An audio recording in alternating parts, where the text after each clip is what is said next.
Hi hello ಎಲ್ಲರಿಗೂ ನಮಸ್ಕಾರ. Welcome back to Pedanagari foods. ನಾನು ಗೀತಾ.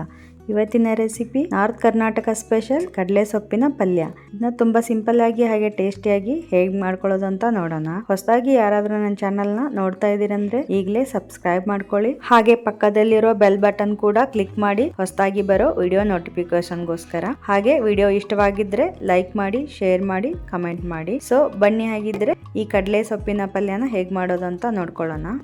ಮೊದಲಿಗೆ ನಾನಿಲ್ಲಿ ಒಂದು ಬುಟ್ಟಿಯಲ್ಲಿ ಕಡಲೆ ಸೊಪ್ಪಿನ ಪಲ್ಯನ ಚೆನ್ನಾಗಿ ಬಿಡಿಸಿ ಇಟ್ಕೊಂಡಿದ್ದೀನಿ. ಇದು ನಮ್ಮ ಜಮೀನಲ್ಲೇ ಬೆಳೆದಿರ್ತಕ್ಕಂಥ ಕಡಲೆ ಸೊಪ್ಪು. ಇದು ಬ್ಲ್ಯಾಕ್ ಚೆನ್ನ ಅಂತ ಏನು ಹೇಳ್ತಿರಲ್ಲ ಅದರ ಸೊಪ್ಪು. ಅದು ಮುಂದಿನ ಚಿಗುಳನ್ನು ಮಾತ್ರ ಚೂರಿ ಇಟ್ಕೋಬೇಕು. ಇನ್ನು ಹೂವು ಆಗಿರಬಾರ್ದು, ಅವಾಗ ಈ ಪಲ್ಯನ ಮಾಡ್ಕೋಬಹುದು. ಈ ಸೊಪ್ಪು ಕಡಲೆ ಎಲ್ಲಿ ಬೆಳೀತಾರೋ ಅಲ್ಲಿ ಮಾತ್ರ ಸಿಗತ್ತೆ. ಹಾಗೆ ನಾರ್ತ್ ಕರ್ನಾಟಕ ಕಡೆ ಎಲ್ಲ ಇದು ಲೋಕಲ್ ಮಾರ್ಕೆಟ್ ಅಲ್ಲಿ ಸಿಗತ್ತೆ. ಅದು ಚಳಿಗಾಲದಲ್ಲಿ ಮಾತ್ರ.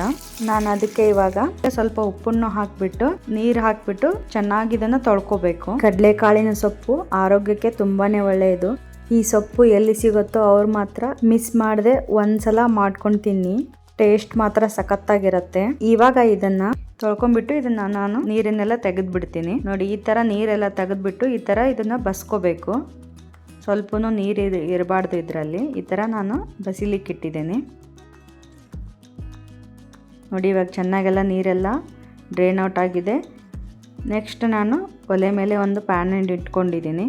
ಅದಕ್ಕೆ ಒಂದು 3 ರಿಂದ 4 ಟೇಬಲ್ ಸ್ಪೂನ್ ಎಣ್ಣೆ ಹಾಕ್ಕೊಂಡೆ. ನಂತರ ಜೀರಿಗೆ ಹಾಕ್ಕೊಂಡು ಸ್ವಲ್ಪ ಫ್ರೈ ಆದಮೇಲೆ 1-2 ಉಳ್ಳಾಗಡ್ಡಿನ ಚೆಂದಾಗಿ ಕಟ್ ಮಾಡಿ ಇಟ್ಕೊಂಡಿದ್ದೆ ಅದನ್ನು ಹಾಕ್ತಾಯಿದ್ದೀನಿ. ಹಾಕ್ಬಿಟ್ಟು ಫ್ರೈ ಮಾಡ್ಕೋಬೇಕು.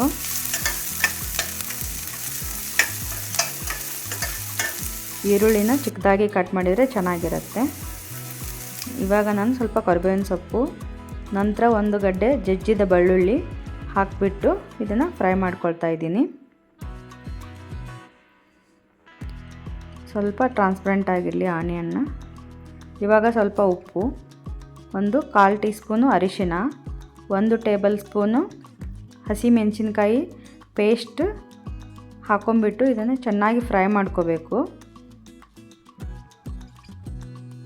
ಇದು ಹಸಿ ವಾಸನೆ ಎಲ್ಲ ಹೋಗಬೇಕು. ನೋಡಿ, ಈಗ ಚೆನ್ನಾಗಿ ಫ್ರೈ ಆಗಿದೆ. ಹಸಿ ಖಾರದ್ದು ಎಲ್ಲ ವಾಸನೆ ಎಲ್ಲ ಹೋಗಬೇಕು. ಆ ಥರ ಚೆನ್ನಾಗಿ ಫ್ರೈ ಮಾಡ್ಕೋಬೇಕು. ನಂತರ ನಾವೇನದು ಸೊಪ್ಪು ತೊಳೆದಿಟ್ಕೊಂಡಿದ್ವಲ್ಲ ಅದನ್ನು ಹಾಕಿಬಿಟ್ಟು ಇದನ್ನು ಚೆನ್ನಾಗಿ ಮಿಕ್ಸ್ ಮಾಡ್ಕೋಬೇಕು.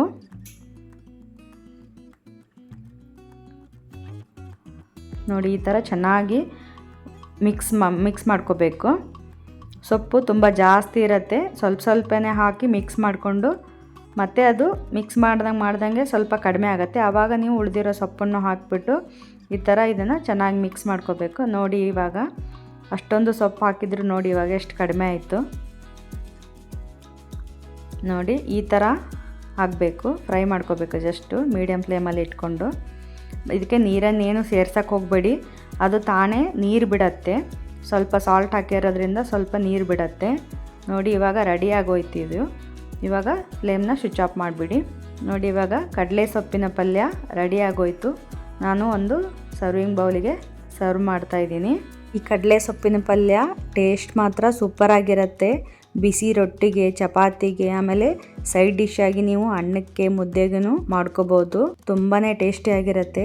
ಎಲ್ಲಾದರೂ ಈ ಸೊಪ್ಪು ಸಿಕ್ಕಿದ್ರೆ ಒಂದ್ಸಲ ನೀವು ಟ್ರೈ ಮಾಡಿ ನೋಡಿ, ನಿಮಗೆ ಗೊತ್ತಾಗುತ್ತೆ ಇದರ ಟೇಸ್ಟು. ನಾರ್ತ್ ಕರ್ನಾಟಕ ಕಡೆ ಅಂತೂ ಈ ಸಮಯದಲ್ಲಿ ಇದು ಸಿಗತ್ತೆ ಲೋಕಲ್ ಮಾರ್ಕೆಟ್ಗಳಲ್ಲಿ. ಸೊ ನೋಡಿದ್ರಲ್ಲ, ಸಖತ್ ಟೇಸ್ಟಿಯಾಗಿ ಹಾಗೆ ಅಷ್ಟೇ ಸಿಂಪಲ್ ಆಗಿ ಮಾಡ್ಕೊಳ್ಳೋ ಅಂತ ನಾರ್ತ್ ಕರ್ನಾಟಕ ಸ್ಪೆಷಲ್ ಕಡಲೆ ಸೊಪ್ಪಿನ ಪಲ್ಯ ರೆಡಿ ಆಗೋಯ್ತು. ತುಂಬಾ ಸಿಂಪಲ್ ಆಗಿ ಮಾಡ್ಕೊಳ್ಳೋ ಅಂಥದ್ದು, ತುಂಬಾನೇ ರುಚಿಯಾಗಿರುತ್ತೆ.